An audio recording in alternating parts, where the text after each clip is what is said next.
ನಮ್ಮ ಚಿಂತಾಮಣಿ ನ್ಯೂಸ್ ಕನ್ನಡಕ್ಕೆ ಸ್ವಾಗತ. ಕಣ್ಣು ಕಳೆದುಕೊಂಡ ವಿದ್ಯಾರ್ಥಿ ಪೋಷಕರು ನನ್ನ ಸಹಕಾರ ಬಯಸಿದರೆ ನನ್ನ ಕೈಲಾದಷ್ಟು ನೆರವು ನೀಡಲು ಸಿದ್ಧ.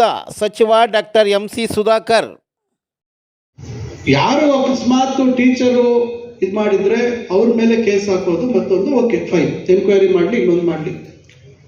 ಯಾರು ಅಧಿಕಾರಿಗಳು ಮತ್ತೊಬ್ಬರು ಬೇರೆ ಅದಕ್ಕೆ ಸಂಬಂಧ ಇಲ್ಲದಿರ್ತಕ್ಕಂಥವ್ರೆಲ್ಲ ನೀವು ಕೇಸಲ್ಲಿ ಸೇರಿಸಿದ್ರೆ ನಾಳೆ ಆ ಕೇಸ್ ಉಳಿತದ?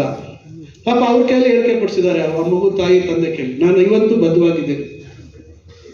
ಅವ್ರು ನಮ್ಮ ಹತ್ರ ಬಂದರೆ ಖಂಡಿತವಾಗಿ ನಾನು ಅವ್ರಿಗೆ ನನ್ನ ಕೈಲಾದಷ್ಟು ಸಹಾಯವನ್ನ ಒಳ್ಳೆ ಕಡೆ, ಮತ್ತೊಂದು ಕಡೆ ಅವರೆಲ್ಲ ಕಡೆ ತೋರಿಸಿದ್ದೀರಿ ಅಂತ ಹೇಳ್ತಾರೆ, ಮತ್ತೊಂದು ಕಡೆ ನನಗೆ ಗೊತ್ತಿರುವಂಥ ಅವ್ರ ಕಡೆ ತೋರಿಸಿ ಆ ಮಗುಗೆ ದೃಷ್ಟಿ ಬರುವಂಥದ್ದಕ್ಕೆ ಅವಕಾಶ ಆಗ್ತದೆ ಇಲ್ಲ ಅಂತಕ್ಕಂಥದ್ದು ಪರಿಶೀಲನೆ ಮಾಡಿ, ಆ ರೀತಿ ದೃಷ್ಟಿ ಬರೋದಿಲ್ಲ ಅಂತ ಹೇಳಿದ್ರೆ ಪರ್ಯಾಯವಾಗಿ ಏನು ಮಾಡ್ಬೋದು, ಆಮೇಲೆ ಯಾವ ಕಾರಣಕ್ಕಾಗಿ ದೃಷ್ಟಿ ಹೋಯ್ತು ಅನ್ನೋದನ್ನು ಕೂಡ ನಾವು ಅದನ್ನ ಅನಲೈಸ್ ಮಾಡಬೇಕಾಗತ್ತೆ. ಯಾಕಂದ್ರೆ ಪತ್ರಿಕೆಯಲ್ಲಿ ಅವ್ರು ಹೇಳಿದ್ರು ಇನ್ನೊಂದು ಕಣ್ಣಿಗೂ ತೊಂದರೆ ಆಗ್ತಾ ಇದೆ ಅಂತ.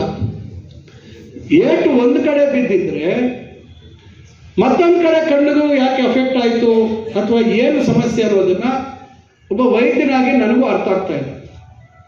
ನಾನು ದಂತ ವೈದ್ಯನೇ ಇರ್ಬೋದು, ಆದರೆ ಕನಿಷ್ಠ ಸಾಮಾನ್ಯ ಕೆಲವು ವಿಷಯಗಳ ಬಗ್ಗೆ ನಾವು ಮೊದಲನೇ ವರ್ಷದಲ್ಲಿ ಸ್ವಲ್ಪ ಈ ನರಗಳ ಬಗ್ಗೆ, ರಕ್ತನಾಳಗಳ ಬಗ್ಗೆ, ನಮ್ಮ ಮಾಂಸ ಖಂಡಗಳ ಬಗ್ಗೆ, ಇವೆಲ್ಲದರ ಬಗ್ಗೆ ನಾವು ಸ್ವಲ್ಪ ಓದ್ತೀವಿ. ಆ ಕಾರಣದಿಂದ ಇವತ್ತು ನಮ್ಮ ಮನೇಲೆ ನಮ್ಮ ಅಣ್ಣನೂ ಡಾಕ್ಟರ್ ಇದ್ದಾರೆ. ಅವರು ಹೇಳ್ತಾ ಇದ್ರು ಹೆಂಗಾಗ್ಲಿಕ್ಕೆ ಸಾಧ್ಯ ಇದೆ ಅಂತ. ಖಂಡಿತ ನಾನು ಇವತ್ತು ಹೇಳುವಂಥದ್ದು, ಅವರು ಪೋಷಕರು ಪಾಪ ಅವ್ರಿಗೆ ಆಗಿರ್ತಕ್ಕಂಥ ನಷ್ಟ ನಾವು ಯಾರೂ ಅದನ್ನು ತುಂಬಿಸ್ಲಿಕ್ಕೆ ಆಗೋದಿಲ್ಲ. ಆದರೆ ಸತ್ಯಾಸತ್ಯತೆ ಹೊರಬರಬೇಕು. ಆ ಮಗುಗೆ ಇರುವಂಥ ದೃಷ್ಟಿ ಇನ್ನೊಂದು ಕಣ್ಣು ಉಳಿಬೇಕು.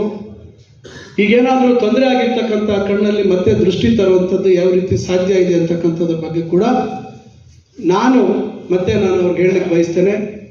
ಬನ್ನಿ, ನಾನು ಎಲ್ಲ ರೀತಿಯಲ್ಲೂ ನಿಮಗೆ ಸಹಾಯ ಮಾಡೋದಕ್ಕೆ ತಯಾರಿದ್ದೀನಿ ಅಂತಕ್ಕಂಥ ಮಾತನ್ನು ನಾನು ಇವತ್ತು ಅವ್ರಿಗೆ ಹೇಳಲಿಕ್ಕೆ ಬಯಸ್ತೇನೆ.